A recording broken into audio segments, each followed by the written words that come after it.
महर्षि भागवत कहते हैं कि जिंदगी में 85% बीमारियों को हर व्यक्ति स्वयं ठीक कर सकता है। तो अब तक जो मैं बात कर रहा था कल तक, वो 85% वाला हिस्सा था। इसमें से आपको कोई भी बात ऐसी नहीं लगी होगी जो किसी विशेषज्ञ की मदद से करनी पड़े। अब तक मैंने जितना भी आपको बताया है वो सब इतनी सरल और सहज बातें हैं जो आप स्वयं कर सकते हैं। आज मैं आपको 15% वाले हिस्से की बात करूंगा। जो बचा हुआ 15% हिस्सा है जिसमें किसी विशेषज्ञ की जरूरत है, वो वाली बात आपसे शुरू करूंगा। लेकिन आज आप महसूस करेंगे व्याख्यान खत्म होने के बाद कि अरे ये 15% भी हम कर सकते हैं। भागवत जी की यही खूबी है, वो ये मानते हैं कि दुनिया का हर व्यक्ति विशेषज्ञ हो सकता है। और वो ये भी एक जगह लिखते हैं कि मैं अकेला बागभट्ट नहीं, मेरे बाद और भी हो सकते हैं। वो ये कहते हैं कि जो व्यक्ति भी अपने शरीर का सूक्ष्म अवलोकन कर सके, ऑब्जर्वेशन सूक्ष्म माइक्रो लेवल पे, वो सभी विशेषज्ञ हो सकते हैं। तो विशेषज्ञ चिकित्सा के स्तर पर आज मैं उनका एक अध्याय आपके सामने लेता हूं। ऐसे उन्होंने लगभग 40 से ज्यादा अध्याय लिखे हैं, उसमें से एक मैं शुरू करता हूं। भागवत जी ये कहते हैं कि जब विशेषज्ञ चिकित्सा की बात आए, गंभीर रोग जैसे कैंसर है, डायबिटीज है, अर्थराइटिस है, तो इसमें वो कहते हैं कि भगवान ने, प्रकृति ने ऐसी व्यवस्था बनाई है कि विशेष गंभीर रोगों की चिकित्सा भी आप बहुत आसानी से, सहजता से कर सके। उसमें से उन्होंने एक जगह लिखा है कि इस पूरे ब्रह्मांड में, पूरी प्रकृति में ऐसी कई चीजें हैं जो एक साथ वात, पित्त और कफ तीनों को ठीक करने की शक्ति रखती है। एक साथ बहुत कम चीजें ऐसी हैं प्रकृति में जो वात, पित्त, कफ तीनों को एक साथ ठीक रखें। कुछ चीजें ऐसी हैं जो वात को अच्छा रखेंगी, कुछ चीजें ऐसी हैं जो पित्त को अच्छा रखेंगी, कुछ चीजें ऐसी हैं जो कफ को अच्छा रखेंगी। वात को अच्छा रखने वाली सबसे अच्छी चीज जो आपके घर में है वो है तेल। तेल वो जिसमें आप सब्जियां बनाते हैं, तेल वो जिसमें आप सब्जियां बनाते हैं। तो सबसे अच्छी चीज वो बोलते हैं कि तेल है, जो वात को हमेशा समभाव में रखता है, समानता में रखता है, वात को बढ़ने नहीं देता। लेकिन उन्होंने एक शब्द पर जोर दिया है कि तेल का माने शुद्ध तेल। अब ये शुद्ध तेल उन्होंने लिखा 3500 साल पहले। आज के विश्लेषण में अगर हम ध्यान दें तो शुद्ध तेल का माने तेल की घानी से निकाला हुआ सीधा सीधा तेल, बिना कुछ मिलाए हुए सीधा सीधा तेल, कोई भी मशीन से निकाला हुआ सीधा सीधा तेल, उसमें कुछ नहीं मिलाया, मतलब नॉन रिफाइंड तेल। नॉन रिफाइंड तेल। अगर आप तेल खा रहे हैं तो भागवत जी का निवेदन है कि आप तेल शुद्ध खाइए, माने रिफाइंड तेल मत खाइए, डबल रिफाइंड तेल मत खाइए। अब आप कहेंगे जी क्यों नहीं खाएं, डॉक्टर तो यही बोलते हैं कि रिफाइंड खाओ, डबल रिफाइंड खाओ तो आपको हृदय घात नहीं आएगा, वगैरह वगैरह। ये जो रिफाइंड तेल है, मैंने इनको देखा है कैसे रिफाइंड किया जाता है। आप भी देख लें, कभी मौका मिले तो बहुत अच्छा होगा। किसी भी तेल को रिफाइंड करने में 6 से 7 केमिकल इस्तेमाल होते हैं और डबल रिफाइंड करने में 12 से 13 केमिकल इस्तेमाल होते हैं। वो सब केमिकल मनुष्य के द्वारा बनाए गए हैं प्रयोगशाला में।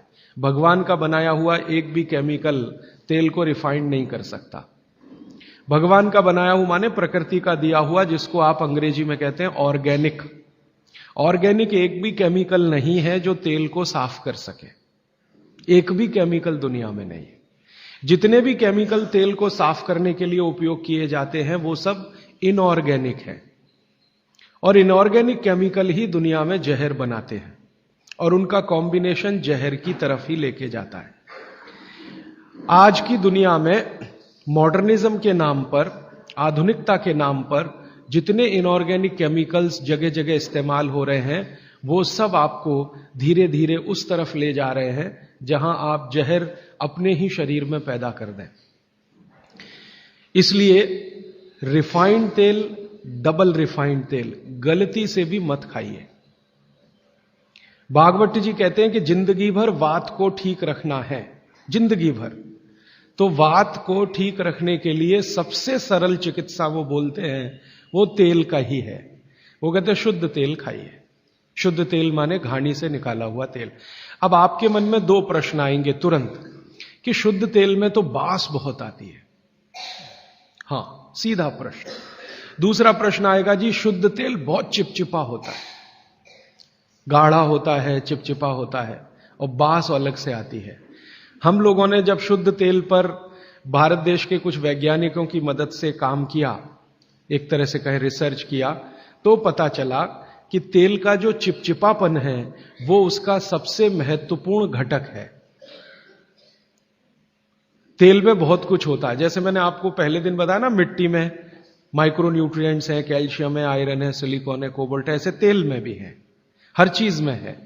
तो तेल का जो सबसे महत्वपूर्ण हिस्सा है वो उसका चिपचिपापन ही है। और जैसे ही तेल में से ये चिपचिपापन निकाला तो पता चला वो तेल ही नहीं बचा। तेल जिस चीज के लिए खाया जाता है वो बचा ही नहीं, वो हिस्सा ही गायब हो गया। फिर हमने देखा कि तेल में जो बास आ रही है, बास, वो उसका प्रोटीन कंटेंट है। तेल में प्रोटीन बहुत है।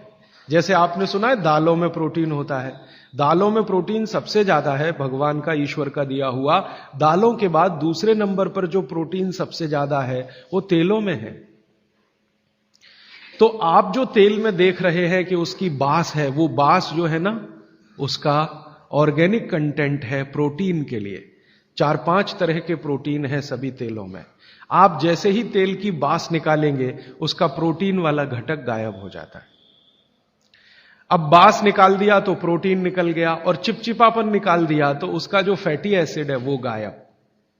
अब ये दोनों ही चीजें गायब हो गई तो तेल नहीं रहा, वो पानी है एक तरह से। इसलिए भागवत जी ने सूत्र लिखा कि जिंदगी भर वात की चिकित्सा अगर आपको करनी पड़ जाए तो बेहतर है कि आप शुद्ध तेल खाएं तो वात की चिकित्सा ही ना करनी पड़े। और मैंने आपको सबसे पहले दिन बताया था कि दुनिया में सबसे ज्यादा रोग वात के ही हैं, सबसे ज्यादा रोग। ये घुटने दुखना से लेकर कमर दुखना, हड्डियों में दर्द, ये वात के तो रोग है ही। सबसे खतरनाक वात का रोग है हार्ट अटैक, हृदयघात। सबसे खतरनाक बात का रोग है पैरालिसिस। सबसे खतरनाक बात का रोग है ब्रेन का डैमेज हो जाना। तो ये खराब से खराब जो रोग आपकी जिंदगी में है, इनमें वात के खत्म हो जाने की या वात के पूरी तरह से बिगड़ जाने की भूमिका सबसे बड़ी है। राजीव भाई को लाइक करना ना भूलें।